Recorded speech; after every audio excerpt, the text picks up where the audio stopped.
They plowed with a jet engine. They built a tractor with 2 engines bolted nose to tail.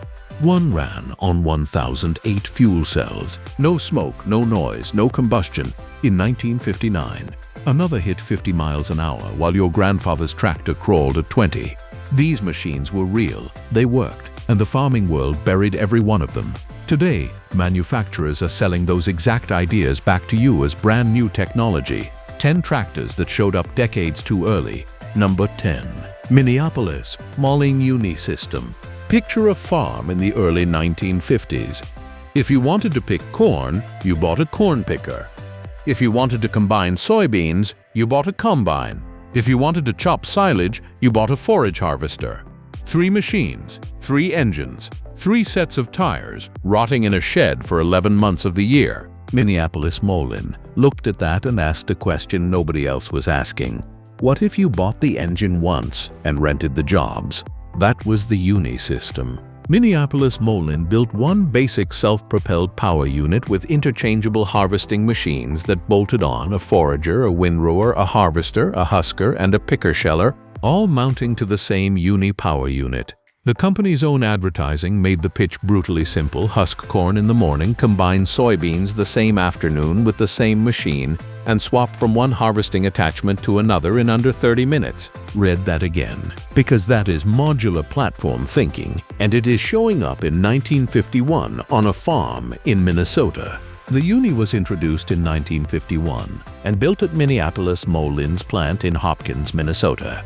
It didn't look like a tractor. It looked like a rolling engine with a saddle. Some skeptics reportedly nicknamed it the motorcycle, and that was part of the problem. Farmers are practical people, but they're also people, and people buy what looks like what they already own. So what happened?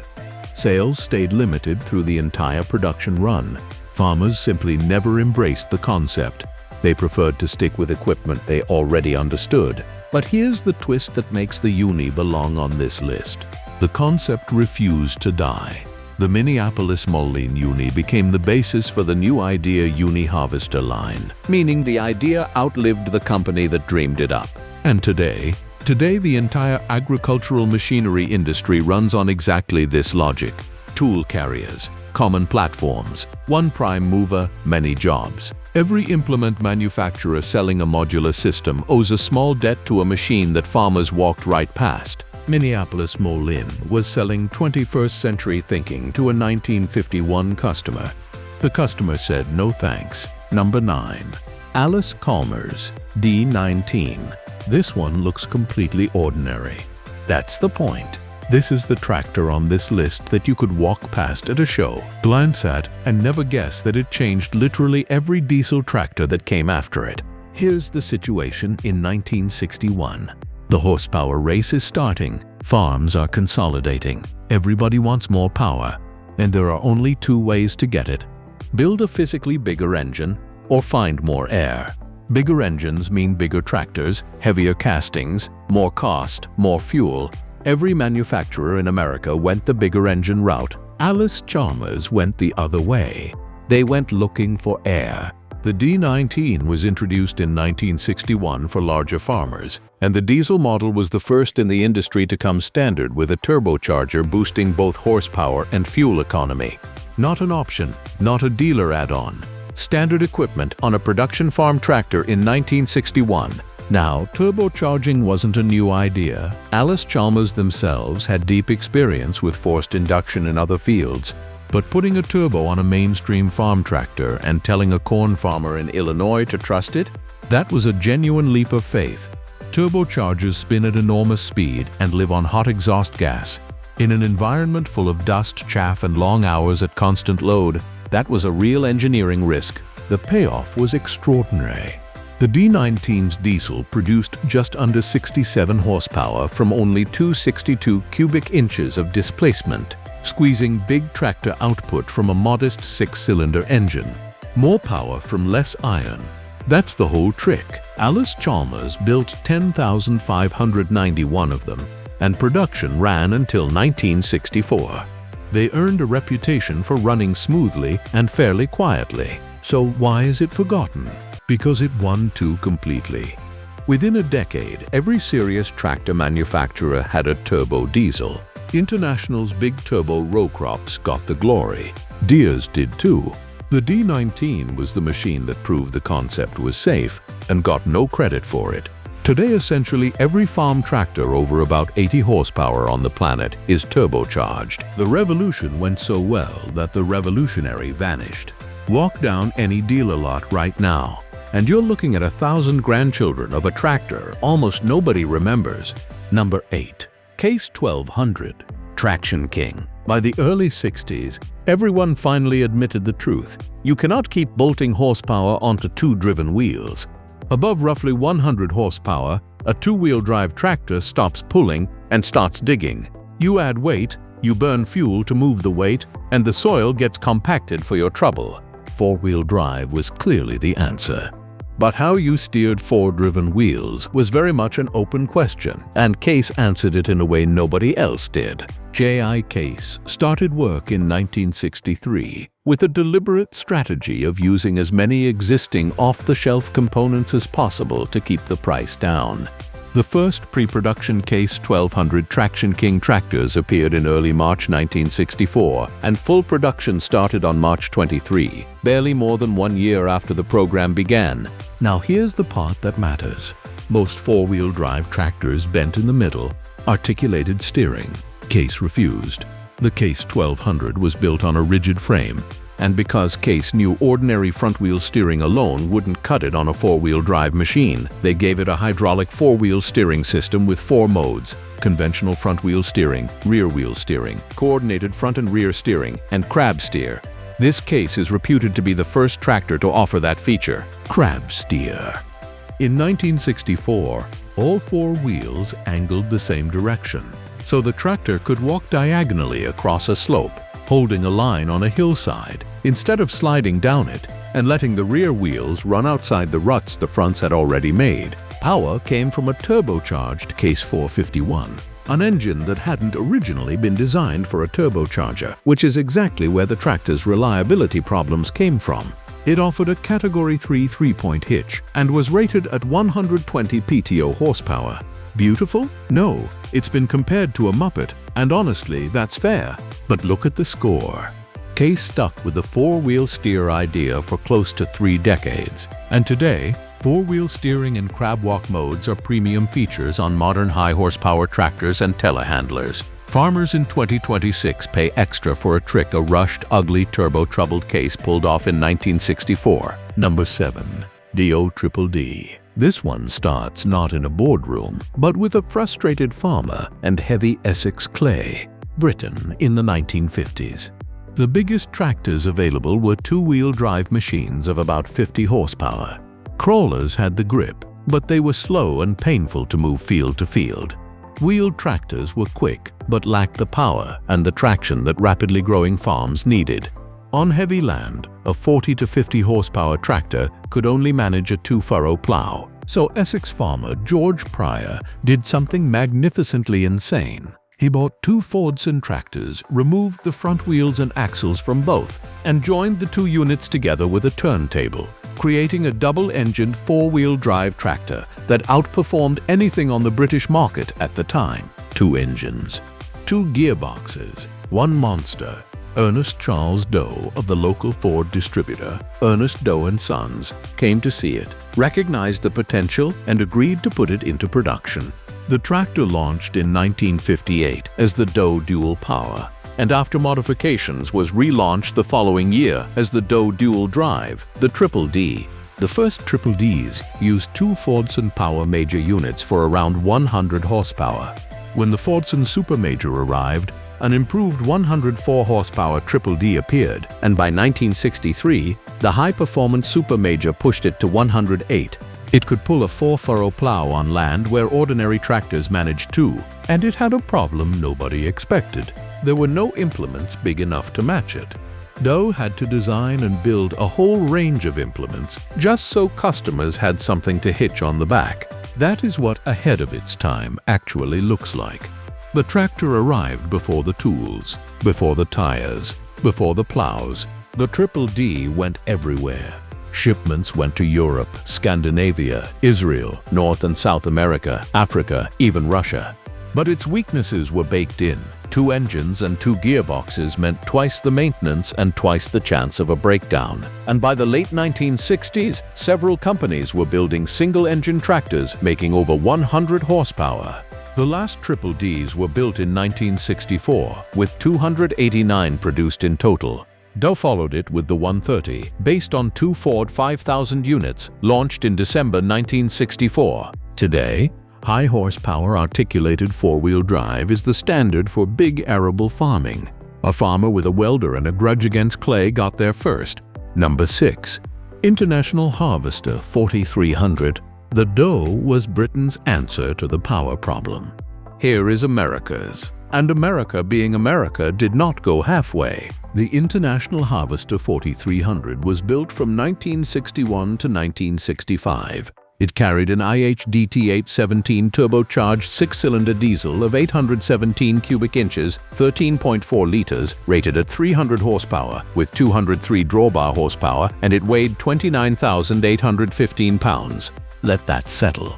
Nearly 15 tons, 300 horsepower.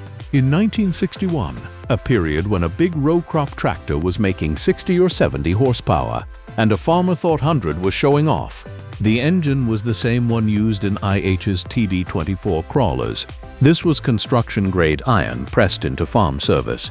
Behind it sat an Allison transmission with 8 forward speeds, and it rode on air brakes.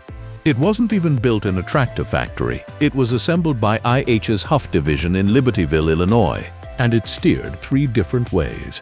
Buyers could have front-wheel steer, 4-wheel steer, with the rear wheels turning opposite the fronts for full power turns, or crab steer, with both sets turning the same way to hold a line on side hills and to make hooking up implements or escaping wet spots easier. The nickname says everything. Farmers called it Crunch because it was said to pull anything that wasn't tied down. There's a story of it moving a water tower that a D6 crawler couldn't budge. So why has almost nobody heard of it? Because almost nobody could buy it, and fewer still needed it. The original plan called for 38 tractors. Ultimately 44 were built. Only around 6 are known to survive today. Most went to industrial work, pulling scrapers and similar jobs rather than to farms. The 4300 wasn't a failure of engineering. It was a failure of timing. There were no 300 horsepower implements. There were no farms structured to justify it. Within 20 years, 300 horsepower 4-wheel drives would be normal across the Great Plains. IA built the future, then built exactly 44 of them and walked away. Number 5. Trantor. Every tractor on this list so far chased power. This one chased something everybody else had completely ignored: speed. Think about how a farm actually wastes its day. It isn't in the field, it's on the road, crawling to the far field at 20 miles an hour, hauling grain to a store, moving between blocks, dragging a trailer along a public lane with a queue of angry cars behind. Hours, every week, every season. The Trantor was a high-speed transport tractor built in England. Stuart Taylor, a research student at Manchester University, and Graham Edwards originated the design, and Trantors were built from 1978 until 1987, first in Lancashire and later in Cheshire. The concept was a new kind of tractor built around on-farm transport. Faster, far more fuel-efficient than a conventional tractor, and still able to handle PTO work. The name itself is a squeeze of its development title, Transport Tractor. The numbers are the shocking part. Taylor realized that slow 20 millipsif farm tractors could operate at 50 millipsif if the invention were placed on a chassis actually designed for higher speeds. Trantors were proven to haul fully loaded 6-ton trailers, and thanks to a truck-type braking system, bring them safely to a stop from over 50 miles per hour.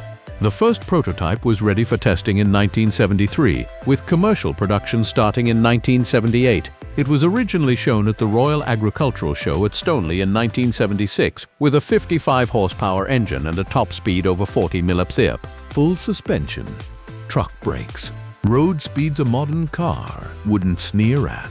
In the 70s, it didn't sell.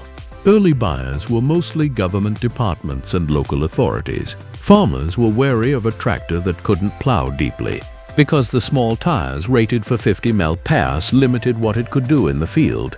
A Series 2 arrived in 1983 with a Leyland engine and a reduced top speed to better suit field work, plus air brakes for high-speed trailers, but production ceased in 1987 through lack of demand. In total, somewhere close to 500 Trantors were produced. And then, in 1991, JCB launched the Fast Track, a suspended high-speed farm tractor, and the industry called it a revolution. The concept wasn't new.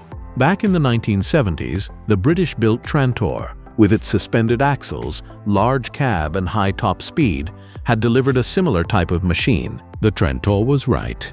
It was just right about 15 years early, to a customer who wasn't ready to hear it. Number 4. Mercedes-Benz MB-trac. If the Trantor was the idea, this is the idea with a German engineering budget behind it, and it's arguably the most sophisticated tractor of the entire era.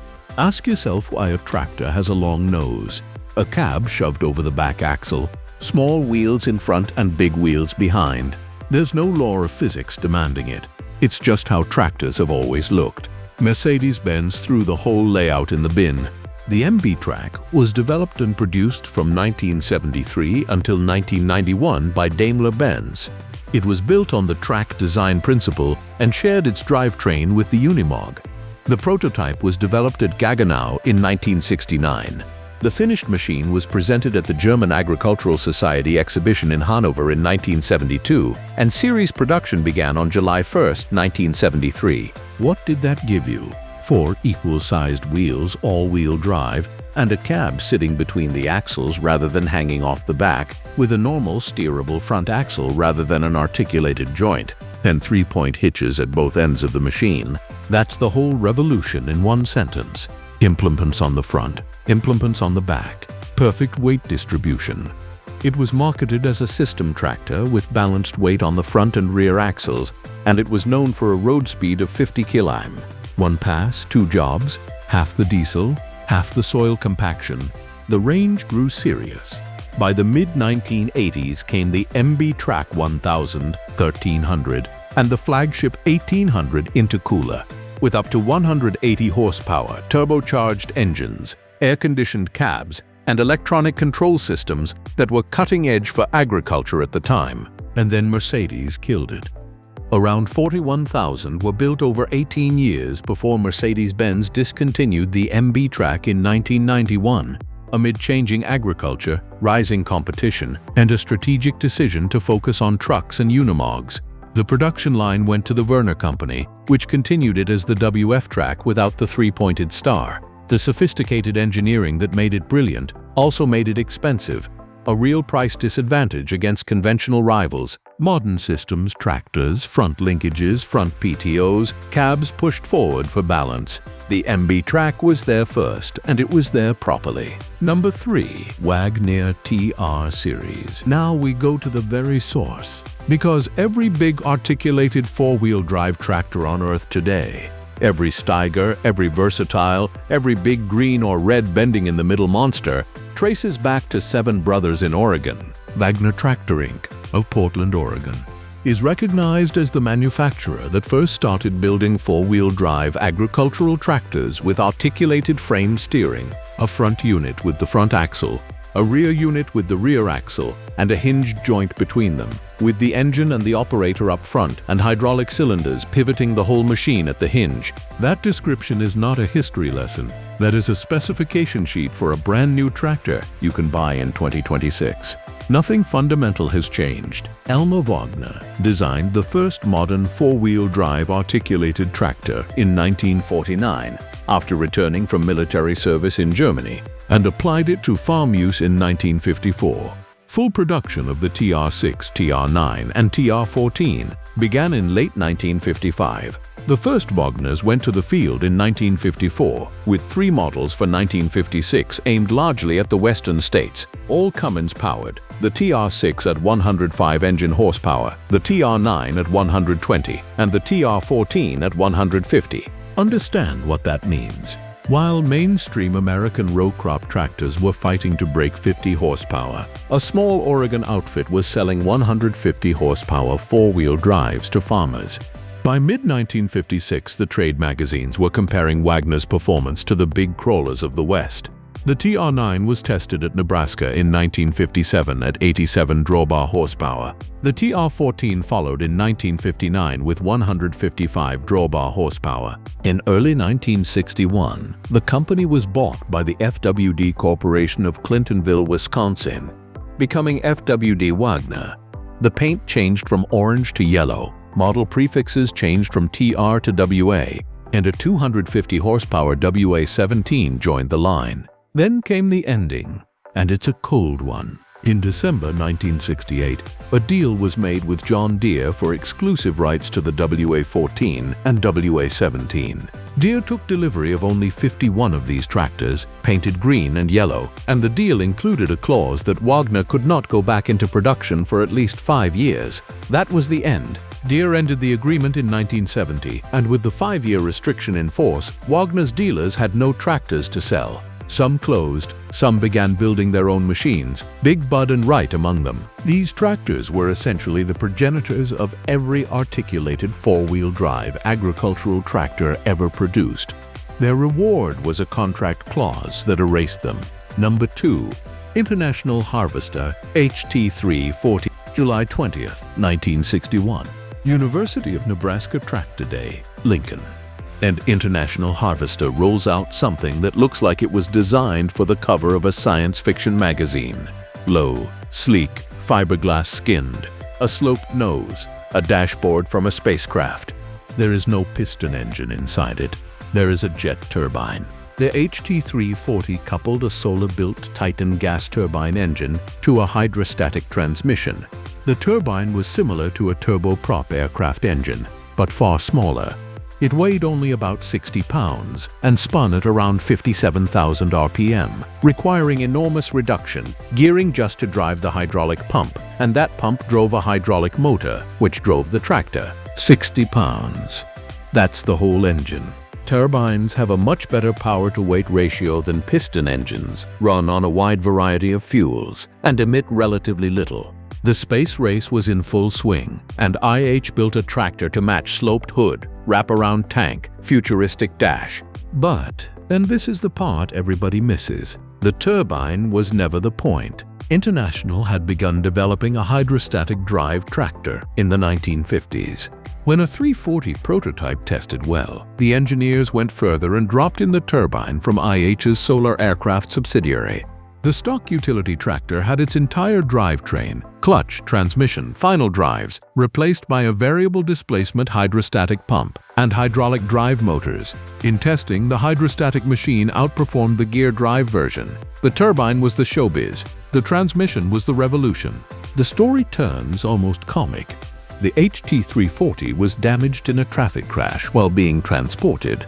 During repairs, IH added bigger tires, a 3-point hitch, stabilized steering, more lights and new paint. The blue HT340 became the red and white HT341. On May 25, 1967, IH announced it was sending the tractor to the Smithsonian as part of a display marking the 75th anniversary of the gas-powered farm tractor. The turbine idea died. By the 1970s, the diesel engine proved far more fuel efficient, ending the gas turbine's run in heavy equipment.